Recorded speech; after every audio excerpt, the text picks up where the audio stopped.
Boa noite, pessoal. Boa noite, colegas. Boa noite, professor. Nós somos, então, do grupo 6 e hoje nós vamos falar sobre um artigo Institutional Logics, da Patrícia Thornton e do William Ocasio. Nosso grupo tem 4 participantes. O meu nome é Darcy de Borba. Eu sou doutorando em administração aqui na Unicinos. Tenho mestrado pela PUC. Sou administrador, né? Trabalho com consultoria em gestão e também numa instituição financeira. Boa noite, professor, colegas, tudo bem? Eu sou a Gabriela, sou mestranda em administração, especialista em qualidade, administradora e atuo como docente de ensino superior.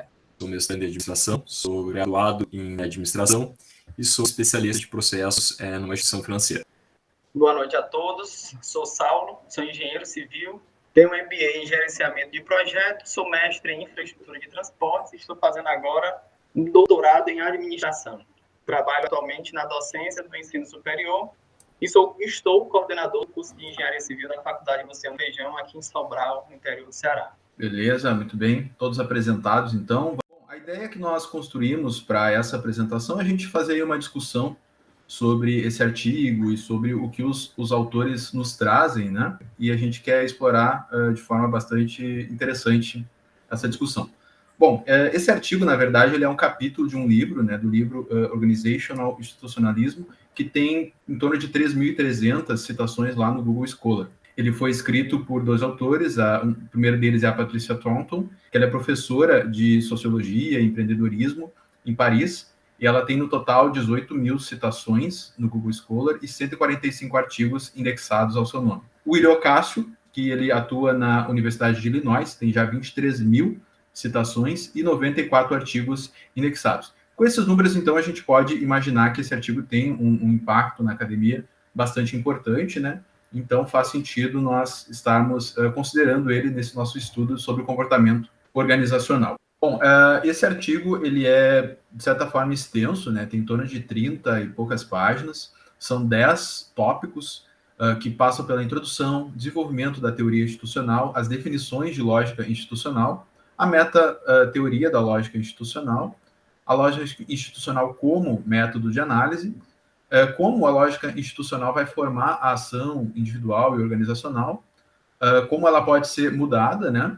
Os erros de concepção que se tem na academia a respeito da lógica institucional, algumas sugestões de pesquisas futuras que os autores trazem e uma conclusão bastante apimentada. Bom, para que nós possamos, então, iniciar essa discussão, eu vou pedir uma ajuda da Gabriela para ela fazer um resumão aí sobre o que os autores vão falar nesse artigo. Os autores nesse artigo, Darcy, colegas, apresentam, então, uma definição da lógica institucional e a sua relação com a teoria institucional. Em seguida, os autores ilustram a lógica institucional como meta-teoria e método de análise. Apresentam também uma revisão da literatura em relação ao avanço da lógica institucional no tratamento de limitações e tensões. Por fim, apresentam sugestões e críticas sobre a abordagem da lógica institucional. Que bacana, eles tratam de diversos aspectos dessa teoria. Mas e será que essa abordagem que eles trazem, Gabriela, pode ser aplicada em qualquer contexto? Sim, a lógica institucional ela pode ser desenvolvida em diferentes contextos, como, por exemplo, pesquisa no ensino superior, organizações de saúde, faculdades e universidades, pesquisa do consumidor, fundos mútuos, mercados de ações, escritórios de contabilidade, escritórios de arquitetura, entre outros. Mas a teoria institucional não é algo original deles. É isso aí. Boa noite, pessoal. Boa noite, professor. Gabi, eu tenho que concordar com você. Isso não é original de jeito nenhum. Em 1977, os autores Meyer e Rowan admitiram que essa teoria institucional que ela moldava, né, as instituições eram moldadas por fatores externos, né, pela racionalização, pela necessidade de uma legitimidade, por uma estrutura de mercado. Ainda em 1977, passou a admitir que essa forma institucional, esse molde institucional, vinha de dentro para fora, né, num contexto micro, que a força, que a cultura da empresa, que o comportamento dos indivíduos, que a própria institucionalização da empresa moldavam a forma de ser da instituição. E, em 1983, DiMaggio e Powell destacaram, né, o isomorfismo. Esse isomorfismo nada mais é do que a integração dessas outras duas teorias, né, macro e micro. Esse isomorfismo tem como fontes coercivas, normativas e miméticas. Como exemplo de uma fonte coerciva, a gente pode citar uma lei. A partir, sei lá, de 2010, todos os carros têm que vir com airbags. Então, de forma coerciva, se a lei diz que tem que ter airbag nos carros, ou você faz daquele jeito, ou você para a sua produção. Outra fonte do isomorfismo seria a normatividade. O que seria isso? Seriam as boas práticas de mercado, seriam as preferências de mercado, seria algo que você tem incentivo. Num contexto bem simples, imagina que você está numa comunidade que as pessoas gostam, têm preferência por sorvete de morango. Se você vender outro sabor de sorvete, você muito provavelmente vai ter prejuízo, você não vai conseguir entrar naquele mercado. Então, para se moldar aquele mercado, você vai ter que aderir às preferências da comunidade e vender sorvete de morango. Uma outra fonte, o mimetismo. Na busca da inovação, sem saber como fazer e nem saber por que fazer, as empresas ou as outras, ou alguma instituição qualquer, tende a imitar os seus pares, tende a fazer o que elas acham que está provocando sucesso em outras empresas. Eu posso citar como exemplo aqui as blogueiras do nosso grande Instagram. Daci, você pode esclarecer um pouquinho melhor esse desenvolvimento da teoria institucional? Pois então, Saulo, vamos ver se eu consigo, tá? Os autores, eles estão falando da teoria institucional, no entanto, com essa abordagem, né, mais relacionada com a lógica institucional. Eles acreditam que as instituições, elas são moldadas com base numa lógica institucional que é intrínseca à própria organização e que vai ser moldada e vai ser construída, né, por alguns pilares que a gente vai ver mais à frente. Basicamente seria isso, né? A lógica da instituição, ela molda o comportamento dos atores, né? E esse comportamento dos autores também vai afetar a lógica institucional, ou seja, é um ciclo que se retroalimenta, né? Nós vamos ter aí duas variáveis importantes nessa relação, que é o conteúdo e o significado, ou seja, o conteúdo e como que as pessoas conseguem compreender isso, que elas atribuem de significado. Uma defesa que eles fazem em relação a essa abordagem é que ela incluiria muito mais contextos do que a abordagem do isomorfismo. Bom, pessoal, falando então das definições e da lógica institucional, a gente volta um pouquinho no tempo. Então, em 1985, dois autores aí trazem, né, que a lógica ela é moldada pelas práticas e crenças de ordens institucionais conflitantes, como o capitalismo, a burocracia estatal e a democracia política. Em 91, os dois autores aí trazem, né, que essa lógica ela é regida pelas práticas materiais e sistemas simbólicos, pelos quais indivíduos e organizações produzem e dão um significado às experiências. Um outro autor, ele traz também essa lógica, né? Ela é um conjunto complexo, sujeito ao contingente de regras, sendo regular e previsível. Por último, né, esses dois autores que a gente está apresentando aqui, eles trazem uma definição própria, mostrando que a lógica institucional é constituída aí de padrões históricos, né, e socialmente construídos de práticas materiais, suposições, valores, crenças e regras, pelas quais os indivíduos se organizam, criam um significado para a sua realidade. Bom, então a gente avança para o próximo item, né, onde a gente fala um pouquinho aí da metateoria. O primeiro, então, é a agência incorporável, pressupõe que há limitações de busca para o poder, status e vantagem. Então, considera também que a autonomia parcial dos indivíduos, bem como a sociedade, ocorre em três níveis, né? Então, o primeiro é os indivíduos competindo, o segundo, as organizações em conflito, e o terceiro são as instituições em contradição. Então, assim, esse princípio sugere que os efeitos destes cruzamentos são críticos, né? Pois um influencia diretamente no outro. Próximo princípio aí é a sociedade, né? Então, onde cada setor representa um conjunto diferente de expectativas. Então, não há apenas uma fonte de racionalidade ou verdade, vamos dizer assim, né? Considera também que a lógica institucional é não determinista, ou seja, não há primazia causal a priori. E, por último, né, fornece a compreensão dos fundamentos institucionais. Terceiro princípio, que considera que cada uma das ordens institucionais na sociedade tem características materiais e culturais, tanto a família quanto a religião, embora normalmente não sejam consideradas parte da esfera econômica, estão diretamente envolvidas na produção, distribuição e consumo de bens e serviços. Então, assim, as instituições se desenvolvem a partir da interação dessas duas forças, características materiais e culturais das instituições. E dessa forma, o poder é criado durante o curso da ação. Então, a decisão de usar o poder é uma escolha estratégica e intencional, no entanto, nem sempre previsível. Quarto princípio, a gente trabalha com níveis, né? Então, considera que as instituições estão em diversos níveis. Dessa forma, há o desenvolvimento de teoria e pesquisa em vários níveis de análise, redes interorganizacionais, comunidades geográficas e campos organizacionais. Por último, né, o quinto princípio é a contingência. Então, em geral, essa suposição é consistente com a teoria institucional, que focaliza a atenção em como ambientes maiores afetam o comportamento individual e organizacional. Então, considera que explorar os efeitos das forças econômicas, políticas, estruturais, normativas afetam os indivíduos e as organizações. E também aborda o desenvolvimento de teorias universais de comportamento e estrutura organizacional. Bom, deve ser um pouco difícil medir esse tipo de coisa, não é, Darcy? Tu vê, ele entende que a lógica institucional pode ser usada até como metateoria, né? Que justamente é uma forma, é uma discussão da teoria por ela mesma, né? Muito similar à epistemologia, né?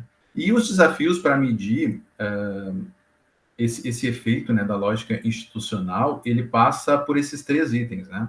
Você precisa medir conteúdo, significado e mudança, né? Que são coisas assim que a gente pensar de uma maneira objetiva são bem difíceis, né, da gente compreender, quem dirá medir, né?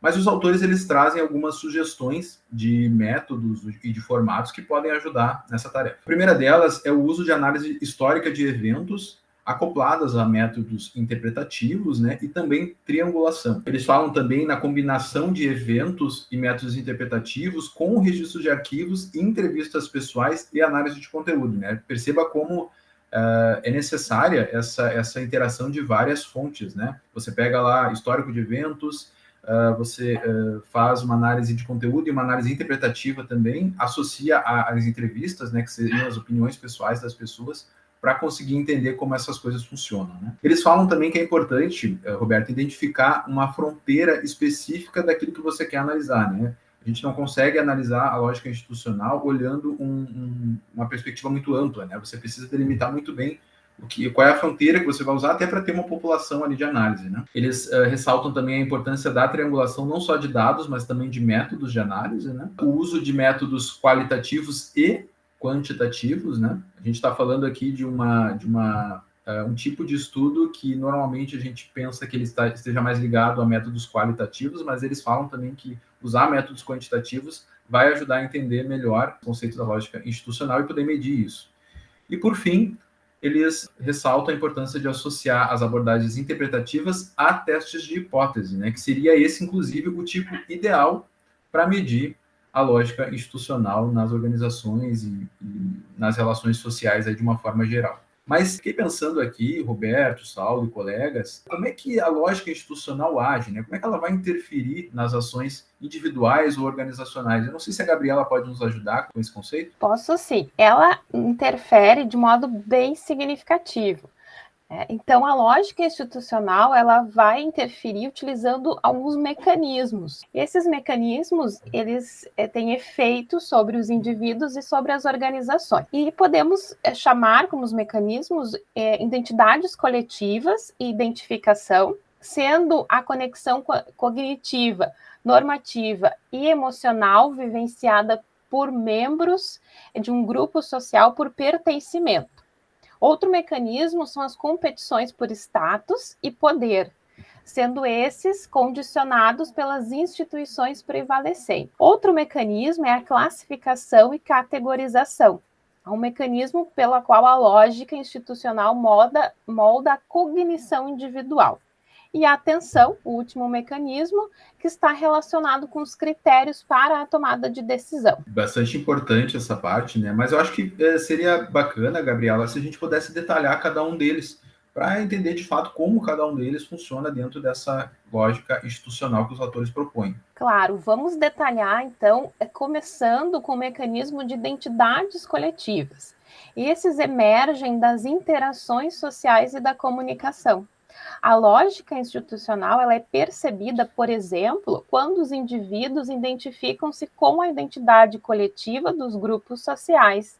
aos quais pertencem. Assim, a tendência é que eles cooperem com o grupo social, cumprindo as suas normas e prescrições, vão procurar proteger os interesses do coletivo e de seus membros contra a condena a entidades.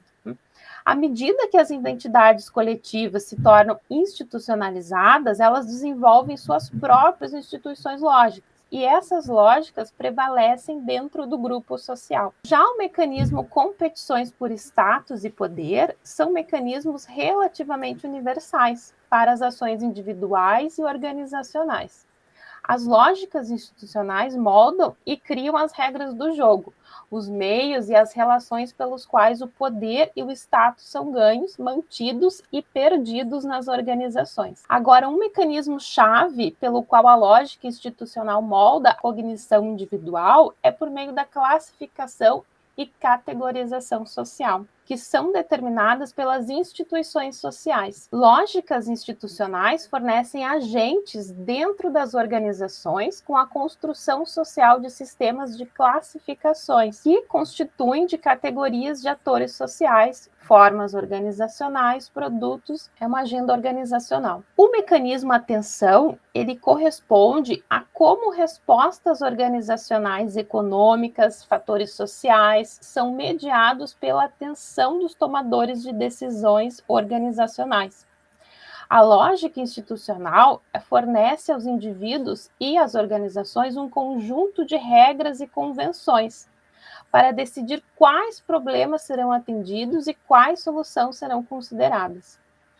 O Cássio, ele sugere 2 mecanismos por quais instituições estruturam a sua atenção.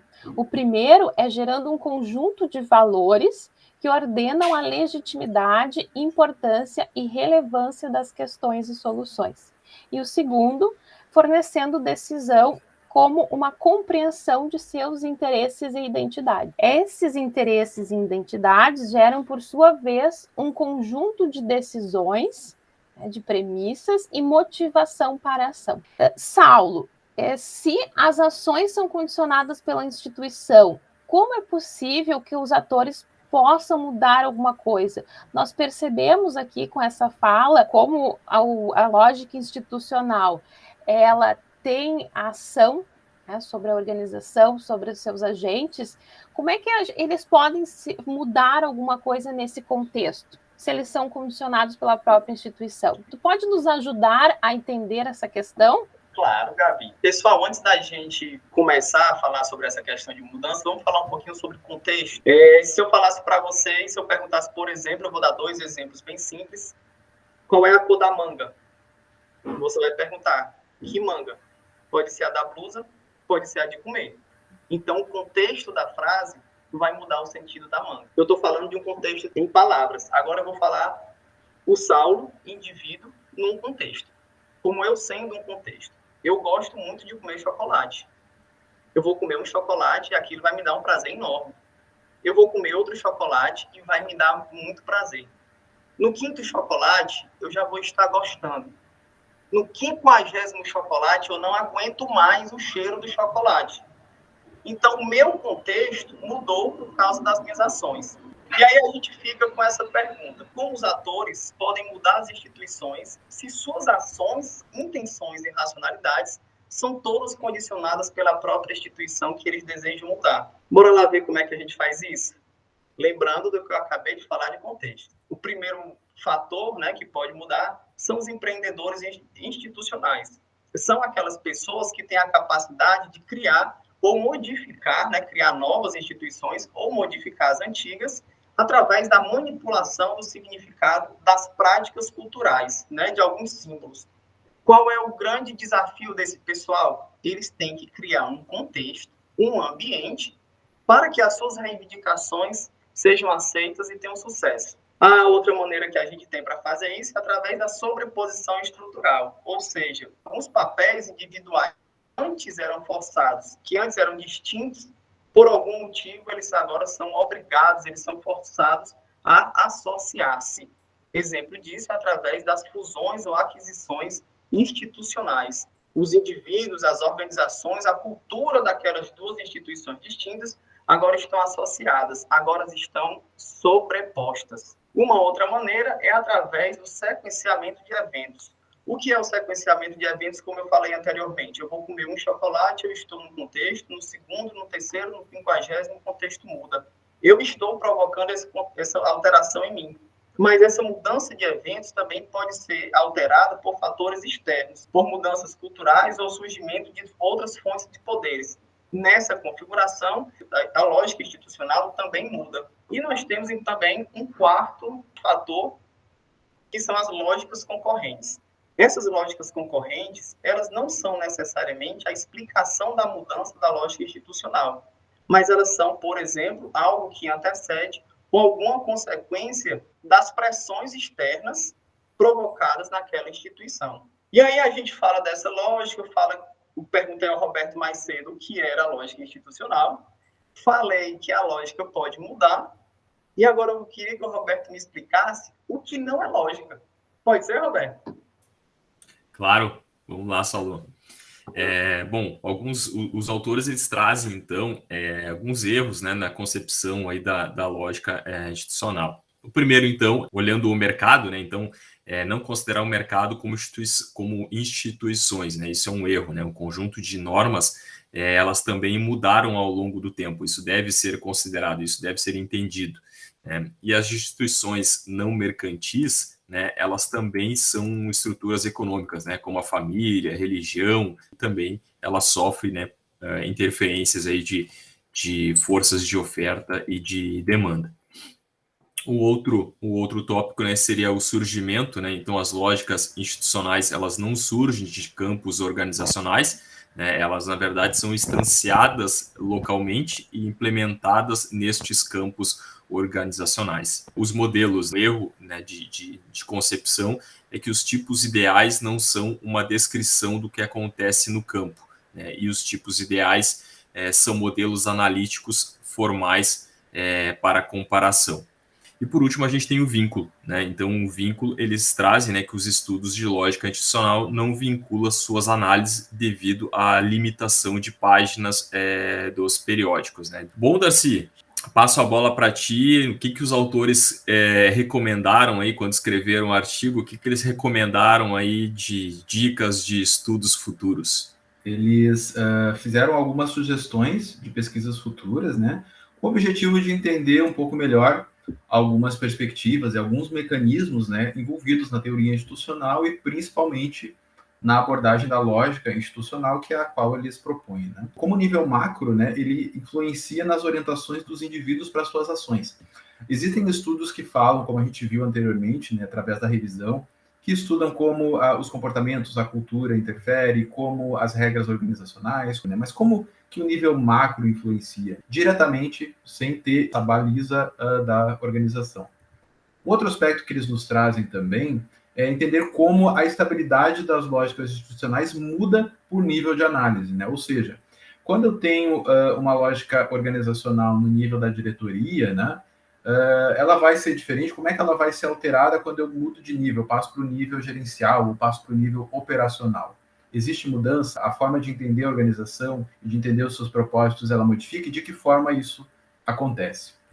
O terceiro aspecto que eles trazem também como sugestão de pesquisa é como funcionam os microfundamentos da lógica institucional, ou seja, além dessas grandes questões que nós visualizamos até aqui. E, por fim, o quarto item que eles nos trazem é entender como as novas metodologias fazem uso de experimentos baseado na web, ou seja, se isso pode ser promissor, né?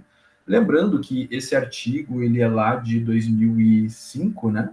Então, provavelmente algumas dessas questões até já foram, né, estudadas após a publicação desse artigo, mas, enfim, são essas as sugestões que os autores nos trazem, né? Uma coisa que eu fiquei pensando, Roberto, Saulo, Gabriela e demais colegas aí da turma, esses autores eles têm uma abordagem bastante crítica em todo o artigo, né? E eu fiquei imaginando se na conclusão teve alguma treta, se eles chegaram a puxar alguma briga lá na conclusão. Eu não sei se tu conseguiu visualizar alguma coisa nesse sentido, Saulo. Pois é, Darcy. Treta teve muito aqui na conclusão desse artigo, viu? Eu acho que os colegas, Gabriela, Roberto e os demais que estão nos assistindo devem ter notado essas críticas bem farpadas aqui que eles fizeram aos outros autores, né? Para começar, ele disse que, com exceção da teoria do isomorfismo, a teoria institucional carece de coerência. Outra coisa que ele fala é que os artigos apresentados tiveram impacto negativo na teoria, deixando à deriva, né, esse assunto aí. Muito do que é chamado de teoria institucional, hoje em dia, não é muito institucional. Olha aí, ó. São lutas políticas, movimentos sociais e outros mecanismos que impulsionam a mudança. Nem tem nada a ver com aqueles fatores que eu falei. A abordagem da lógica institucional fornece uma ligação de efeitos institucionais, destacando as possibilidades e restrições das dimensões culturais das instituições. E, para finalizar, sem precisar do isomorfismo ou da estabilidade organizacional, a abordagem da lógica institucional oferece precisão na compreensão do comportamento. E é isso aí, pessoal. Espero que vocês tenham gostado da nossa apresentação, do nosso trabalho. Gabi, parece que tem uma pergunta aqui no final. Tem uma pergunta, sim, para o pessoal nos ajudar na discussão desse texto, desse artigo. E a pergunta é: na sua visão, qual perspectiva da teoria institucional tem o maior poder de explicação das dinâmicas organizacionais e por quê?